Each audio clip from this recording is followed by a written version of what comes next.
Halo semuanya, perkenalkan saya Marcelina Danggole dari kelas 4E. Pada video kali ini saya akan menjelaskan 3 strategi dalam pemecahan masalah pada matematika. Yaitu strategi yang pertama ada strategi quiz and test, strategi kedua ada draw a picture, dan yang ketiga use a variable. Kita masuk pada strategi yang pertama, yaitu strategi quiz and test atau tebak dan uji. Quiz and test adalah metode pemecahan masalah yang melibatkan langkah-langkah membuat tebakan atau hipotesis tentang solusi suatu masalah, kemudian menguji tebakan tersebut untuk menentukan apakah tebakan itu benar atau tidak. Strategi ini sering digunakan dalam situasi di mana solusi tidak langsung terlihat atau ketika ada banyak kemungkinan yang harus dipertimbangkan. Berikut ini saya memberikan satu contoh soal, yaitu tempatkan angka 1, 2, 3, 4, dan 6 pada lingkaran-lingkaran pada gambar 1.2 sehingga jumlah ketiganya angka pada setiap sisi segitiga adalah 12. Kita akan menyelesaikan masalah ini dengan 3 cara untuk mengilustrasikan 3 pendekatan yang berbeda untuk strategi tebak dan uji. Seperti namanya, untuk menggunakan strategi tebak dan uji, kita menebak sebuah solusi dan menguji apakah tebakan kita itu benar. Jika kita salah, kita mengulang kembali atau memperbaiki tebakan kita dan mengujinya lagi. Proses ini diulang sampai kita mendapatkan solusi. Langkah yang pertama adalah pahami masalahnya. Setiap angka harus digunakan tepat 1 kali ketika menyusun angka-angka dalam segitiga. Jumlah ketiga angka di setiap sisi harus 12. Pendekatan pertama, tebak dan tes acak. Masuk pada langkah kedua, kita menyusun rencana. Sobek 6 lembar kertas dan ditandai angka 1 sampai dengan angka 6 pada kertas tersebut. Lalu cobalah berbagai kombinasi sampai ada yang berhasil. Langkah yang ketiga, melaksanakan rencana. Jadi kita susun potongan-potongan kertas dalam bentuk segitiga sama sisi dan periksa jumlahnya. Terus susun ulang hingga 3 jumlah 12 ditemukan. Pendekatan kedua, yaitu tebak dan uji sistematis. Langkah kedua, rancanglah sebuah rencana. Daripada memindahkan angka secara acak, mulailah dengan menempatkan angka yang terkecil, yaitu 1, 2, 3 di sudut-sudut. Jika tidak berhasil, coba tingkatkan angka menjadi 1, 2, 4, dan seterusnya. Langkah yang ketiga, melaksanakan rencana. Dengan 1, 2, 3 di sudut-sudut, jumlah sisinya terlalu kecil. Demikian pula dengan 1, 2, 4, kita coba 1, 2, 5, dan 1, 2, 6. Hasil penjumlahannya tuh masih terlalu kecil. Selanjutnya coba lagi 2, 3, 4, lalu 2, 3, 5, dan seterusnya hingga solusi ditemukan.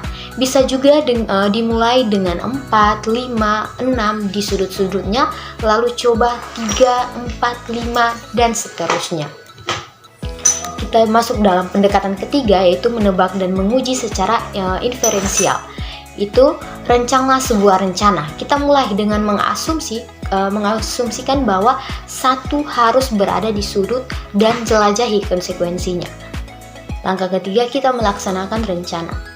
Jika 1 diletakkan di pojok, kita harus menemukan 2 pasangan dari 5 angka yang tersisa yang jumlahnya 11. Kita lihat pada gambar yang ke 1.3, yaitu kita menemukan 2 pasangan dari 5 angka yang tersisa yang jumlahnya 11. Namun dari 2, 3, 4, 5 dan 6 hanya 6, 5, 11. Dengan demikian, kita menyimpulkan bahwa 1 tidak mungkin berada di pojok.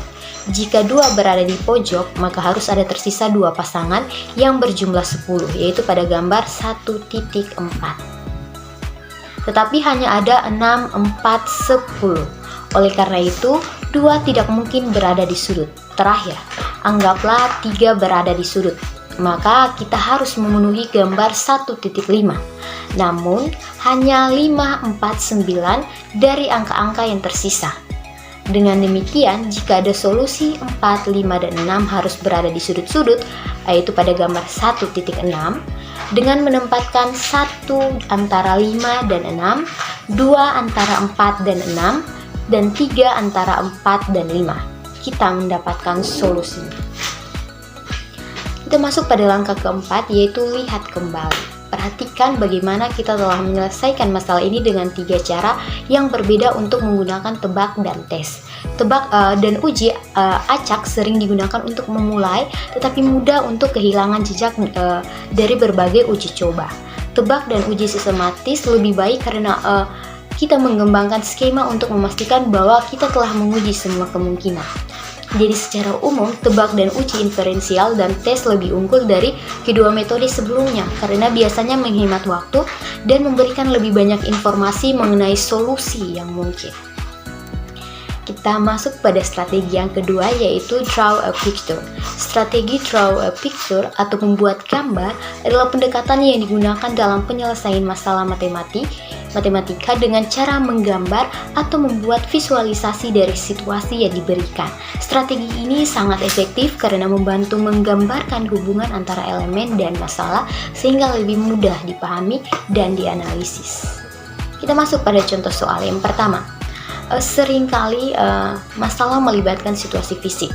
Dalam situasi seperti ini, menggambarkan dapat membantu kita lebih memahami masalah sehingga kita dapat merumuskan rencana untuk menyelesaikan masalah. Ketika kita melanjutkan untuk menyelesaikan masalah pizza berikut, lihat apakah kita dapat memvisualisasikan solusi tanpa melihat gambar apapun terlebih dahulu. Kemudian kerjakan soal solusi yang diberikan dengan menggunakan gambar untuk melihat seberapa besar manfaatnya. Kita masuk ke masalah pertama. Dapatkah Anda memotong pizza menjadi 11 bagian dengan 4 potongan lurus? Langkah pertama, kita pahami masalahnya. Apakah potongan-potongan tersebut harus memiliki ukuran dan bentuk yang sama? Yang kedua, kita menyusun rencana. Awal yang jelas adalah menggambar sebuah gambar yang menunjukkan bagaimana pizza biasanya dipotong dan menghitung potongannya.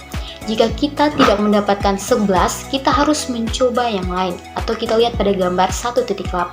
Sayangnya, pada gambar itu kita hanya mendapatkan 8 potongan dengan cara ini. Kita masuk pada langkah yang ketiga, yaitu melaksanakan rencana. Kita melihat pada gambar tersebut, pada gambar 1.9 kita membuat gambaran kemudian memotong pizza tersebut menjadi 11 bagian dan kita mendapatkan solusinya. Langkah keempat, kita melihat kembali. Apakah kita khawatir tentang memotong potongan yang sama ketika mulai? Itu normal. Dalam konteks memotong pizza, fokusnya biasanya adalah mencoba memotong potongan yang sama daripada jumlah potongannya. Seandainya pemotongan melingkar diperbolehkan, apakah penting pizzanya berbentuk lingkaran atau persegi? Berapa banyak potongan yang bisa kita dapatkan dengan 5 potongan lurus atau n potongan lurus? Untuk petunjuk strategi yaitu kita gambarlah sebuah gambar mungkin cocok digunakan ketika ada situasi fisik yang terlibat, angka atau pengukuran geometris terlibat, atau kita ingin mendapatkan pemahaman yang lebih baik tentang masalah tersebut dan representasi visual dari masalah tersebut dimungkinkan. Tinjau kembali 3 masalah sebelumnya untuk melihat bagaimana petunjuk-petunjuk ini dapat membantu kita memilih strategi draw a picture untuk menyelesaikan masalah-masalah ini. Kita masuk pada strategi yang ketiga, yaitu use a variable.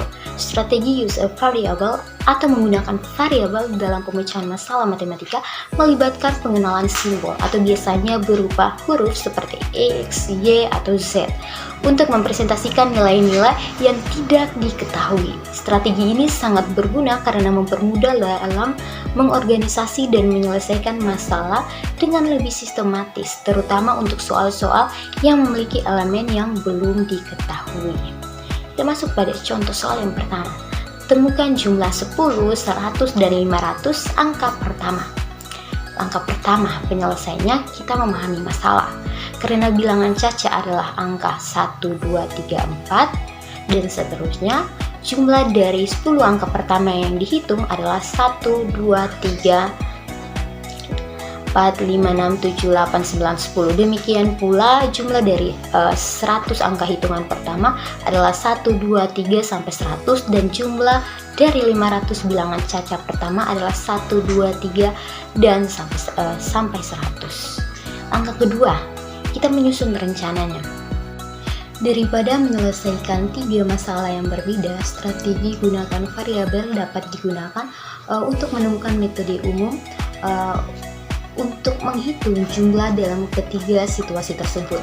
Dengan demikian, jumlah dari n bilangan cacat pertama akan dinyatakan sebagai 1, 2, 3 dan seterusnya, atau n2 dikalikan n1 dan n. Jumlah angka-angka ini dapat ditemukan dengan memperhatikan bahwa angka pertama 1 yang ditambahkan pada angka terakhir n adalah n1 yang sama dengan n1 kali 2 dan n2 dikalikan 3. Penjumlahan semua pasangan angka tersebut dapat dilakukan dengan menjumlahkan semua angka 2 kali. Yang ketiga, melaksanakan rencana. Yaitu kita melihat di sini karena setiap angka ditambahkan 2 kali, jumlah yang kita inginkan diperoleh dengan membagi n kali n1 dengan 2 yang menghasilkan sebagai berikut. Tapi kita melihat dulu pada pelaksanaan rencananya. Di situ 1 ditambah 2 ditambahkan 3 ditambah titik-titik ditambah n kurang 2 ditambah n kurang 1 dan ditambah n dan ditambah n, kemudian ditambah lagi n kurang 1 ditambah n kurang 2 ditambah titik-titik dan ditambah 3 tambah 2 dan tambah 1. Jadi hasilnya n tambah 1 tambah n1 tambah n tambah 1 tambah titik-titik ditambah dalam kurung n tambah 1 ditambah dalam kurung n tambah 1 dan tambah dalam kurung n tambah 1 sama dengan n dikalikan dalam kurung n tambah 1. Jadi karena setiap angka ditambahkan 2 kali, jumlah yang diinginkan diperoleh dengan membagi n atau n1 dengan 2 yang menghasilkan 1 ditambah 2 tambah 3 tambah titik-titik tambah dalam kurung n kurang 2 ditambah dalam kurung n kurang 1 dan ditambah n. Maka hasilnya sama dengan n dikalikan n tambah 1 dibagi dengan 2. Jadi angka 10, 100, dan 500 sekarang dapat menggantikan variabel n untuk menemukan yang kita inginkan, solusi yang kita inginkan, yaitu 1 tambah 2 tambah 3 tambah titik-titik tambah 8, 9, 10 sama dengan 10 dikalikan 10 tambah 1 dibagi 2 sama dengan 55. Yang kedua, 1 tambah 2 tambah 3 dan seterusnya sampai tambah 100 sama dengan 100 ditambah dengan 101 dibagi 2 sama dengan 5050. Yang ketiga lagi, 1 tambah 2 tambah sampai pada total 500 sama dengan 500 dikali 501 dibagi 2, hasilnya sama dengan 125.250. Langkah keempat yaitu kita melihat kembali. Pada tahap melihat kembali ini menggunakan strategi use of variable, kita memvalidasi solusi dengan mengganti nilai n atau jumlah angka yang digunakan ke dalam rumus dan memastikan hasilnya sesuai. Misalnya untuk n sama dengan 10, substitusi ke dalam rumus menghasilkan E10 sama dengan 55 yang dapat diverifikasi dengan menjumlahkan bilangan 1 hingga 10 secara manual.